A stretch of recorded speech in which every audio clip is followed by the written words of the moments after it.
একেবারে স্বাধীনতার বিরুদ্ধে ছিল সেই সব লোক কায়দা কানুন করে শেখ হাসিনার আমলে মুক্তিযোদ্ধা হয়েছে। তারা মারা গেলে পরে তাদের ওই আসে, ওই পুলিশ আইসা সেলুট দিতে হয়, এটা করতে হয়, সেটা করতে হয়, আবার টাকা পায়, বাড়ি পায় এবং নানাবিধ কোটা থাকে তাদের জন্য। এই জিনিসটা ঝেঁটিয়ে বাইট করা উচিত। এতগুলি দল, মাত্র ৩টা দল বলছে যে নির্বাচন ফেব্রুয়ারিতে হইতে পারে। কেউ বলছে শুধুমাত্র এনসিপি বলছে নির্বাচন অনেক পরে হবে। অনেক পরে মানে তারা ওই জুলাই সনদ প্রকাশ করার পরে নির্বাচনের ডেট দিবে। তারা কিন্তু জুন টুন কিছু বলে নাই একটা দল। এনসিপি তো না, রেজিস্টার্ড দলও না। প্রমাণিত হয়েছে যে তারা দুর্নীতি করছে, এই জন্য দুদক তাদের এনআইডি ব্লক করছে এবং তাদের বিদেশ যাত্রাও তারা দিছে, নিষেধাজ্ঞা জারি করছেন। তখনই করে যখন প্রাথমিকভাবে প্রমাণিত হয় এবং এদের কথাবার্তাই তো ক্লিয়ারলি বোঝা গেছে যে তারা দুর্নীতির সাথে জড়িত ছিল।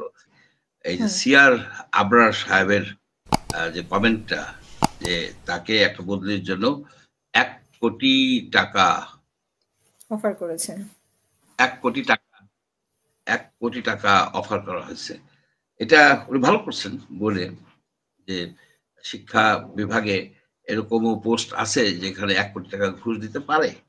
কিন্তু একটা কাজ উনি ঠিক করেন নাই।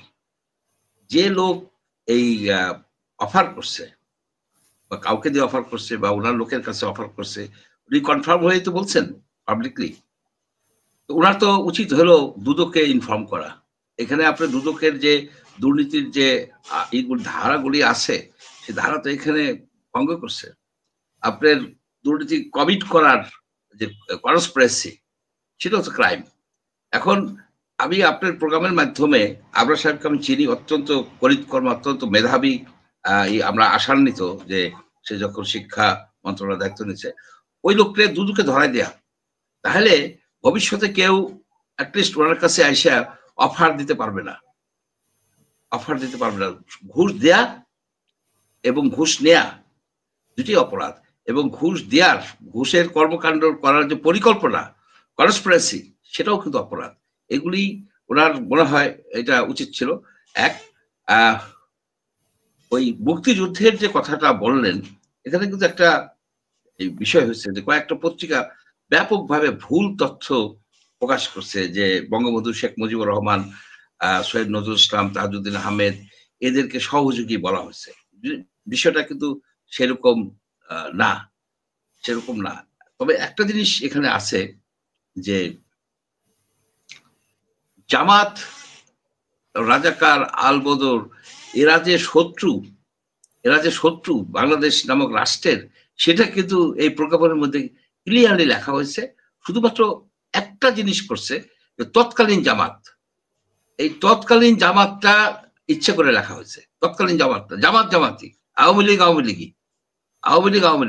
এই জিনিসটা আছে। আর একটা বিষয় হচ্ছে যে এই এরা কিন্তু ওই কাজটা করতে পারতো, যে শহীদ যারা শহীদ হয়েছে তাদের লিস্ট করার একটা উদ্যোগ নিতে পারতো, তবে in general I agree with the attempt.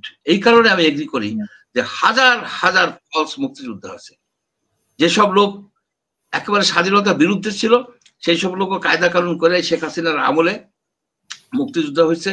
তারা মারা গেলে পরে তাদের ওই আসে, ওই পুলিশ আইসা সেলুট দিতে হয়, এটা করতে হয়, সেটা করতে হয়, আবার টাকা পায়, বাড়ি পায় এবং নানাবিধ কোটা থাকে তাদের জন্য।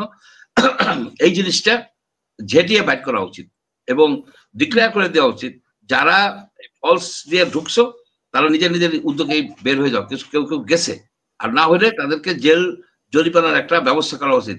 আপনার supplying false information to the government is a crime. এই জিনিসগুলিও তাদেরকে মনে করাই দেওয়া দরকার। তবে যদি তৎকালীন জামাত না লিখতো তাহলে জিনিসটা মনে হয় একটু ভালো হইতো। তারপরে যাই হোক, আমি এত ডিটেলসটা করি নাই, এটা নিয়ে বেশ আলোচনা হচ্ছে। অনেকেই ধারণা করতেছে যে বাজেটের আলোচনাকে ধামাচাপা দেওয়ার জন্য এটা আনা হয়েছে। আমি সেটা মনে করি না। আমি মনে করি কি যে গভর্নমেন্ট একটা উদ্যোগ নিছে যে ভুয়া মুক্তিযোদ্ধাদেরকে বাইর করতে হবে। এর মধ্যে ভুল ত্রুটি থাকতে পারে, তবে চেষ্টা চালাই যেতে হবে যে ভুয়া মুক্তিযোদ্ধাদের আপনার বছরে নাকি ২৫০০ কোটি টাকা তারা নিয়ে যায়, ২৫০০ কোটি টাকা। তাই এটা যেন না হয়, এটি আমার এই বিষয়ে এই আরেকটা বিষয় আপনি বলছিলেন, আরেকটা বিষয় আরেকটা কি বিষয় বলছিলেন হচ্ছে যেন যে একটা? নির্বাচনের কথা বললেই বিএনপিকে যেরকম ভারতের সুরে কথা বলা, যে আজ নাহিদ ইসলাম মানে গত দুদিন আগে বৈঠকে ঐক্যমত বৈঠকের পরে উনি বলেছেন বা বৈঠকেই বলেছেন, তো বাকি যারা নির্বাচন চায় তাদেরকে আসলে কোন ক্যাটাগরিতে ফালানো হবে? আর এই সরকারের পরিবর্তন করে বা সরকার ইয়ে করা, যেটা আপনিও তুলেছেন, যে এটা এখন সময়ের দাবি বলে আপনি মনে করেন কিনা, বা নির্বাচন অথবা সরকারের পরিবর্তন বা কি উপায়ে হতে পারে বলে আপনি মনে করেন? আচ্ছা, প্রথমে হচ্ছে যে শেখ হাসিনা একই কাজ করত। আপনি যদি মানবাধিকারের কথা বলতেন, বাক স্বাধীনতার কথা বলতেন, কোনো ধরেন যে আপনার আর্মির কোন লোকরে তারা হেনস্থা করছে, এটা বললেই বলতো পাকিস্তানপন্থী, একেবারে ক্লিয়ারলি একটা ট্যাগ দেওয়া হতো। এখন কিছু হইলেই বলে যে উনি ভারতপন্থী। এই তো বললে হবে না। নির্বাচন চাচ্ছি, আমাদের নিজস্ব চাহিদা এটা। এখন যদি সেখানে ভারত বলে, তাহলে ভারত বলতে পারে, বললে বলুক, তাতে আমাদের কি আসে যায়? আমাদের তো কিছু আসে যায় না। আমরা ভারতের কথায় তো চলি না। এখানে যে এতগুলি লোক, এতগুলি দল, মাত্র ৩টা দল বলছে যে নির্বাচন ফেব্রুয়ারিতে হইতে পারে। কেউ বলছে শুধুমাত্র এনসিপি বলছে নির্বাচন অনেক পরে হবে। অনেক পরে মানে তারা ওই জুলাই সনদ প্রকাশ করার পরে নির্বাচনের ডেট দিবে। তারা কিন্তু জুন টুন কিছু বলে নাই, একটা দল। এনসিপি তো না, রেজিস্টার্ড দলও না। আপনার না, এনসিপি তো ওরা বলছে রেজিস্টার্ড দল যে না, জাতির ৫৭টা। সাথে প্রতারণা করা হবে এখন নির্বাচন দিলে, সংস্কার না করে নির্বাচন দিলে, জুলাই সনদ না দিয়ে নির্বাচন দিলে, মানে এগুলা জাতির সাথে একটা গাদ্দারি করা হবে বা প্রতারণা করা হবে বা গণ অভ্যুত্থানের সাথে প্রতারণা করা হবে। এগুলো তারা বিভিন্ন উদাহরণ আনছেন। গণ অভ্যুত্থানের সাথে প্রতারণা কারা করছে? যারা দুর্নীতি করছে, যারা লুটপাট করছে, যারা মব ডাকাতি করাইছে, মব ডাকাতি করে টাকা নিছে, যারা মব ডাকাতদের যে ছাড়াই আনছে ধানমন্ডি থানা থেকে, তারাই কিন্তু বিশ্বাসঘাতকতা করছে। এরা বিশ্বাসঘাতক। এদের এদের এই যে জুলাইয়ের যে চেতনা, এই যে শেখ হাসিনার ডিক্টেটরশিপ থেকে মুক্তি পাওয়ার যে আকাঙ্ক্ষা এবং যার জন্য ত্যাগ, সবগুলিকে বৃথা করে দিছে এইসব লোকেরা, যারা আপনার টাকা দিয়ে এই আপনার দুর্নীতি করছে। এখানে এদের বিরুদ্ধে বলা শোনা যায় 200 কোটি টাকা, 300 কোটি টাকা, এবং দুদক তো তাদের প্রাথমিক তদন্তে তা প্রমাণিত হয়েছে যে তারা দুর্নীতি করছে। এই জন্য দুদক তাদের এনআইডি ব্লক করছে এবং তাদের বিদেশ যাত্রাও তারা দিছে, মানে নিষেধাজ্ঞা জারি করছে। তখনই করে যখন প্রাথমিকভাবে প্রমাণিত হয়, এবং এদের কথাবার্তাই তো ক্লিয়ারলি বোঝা গেছে যে তারা দুর্নীতির সাথে জড়িত ছিল।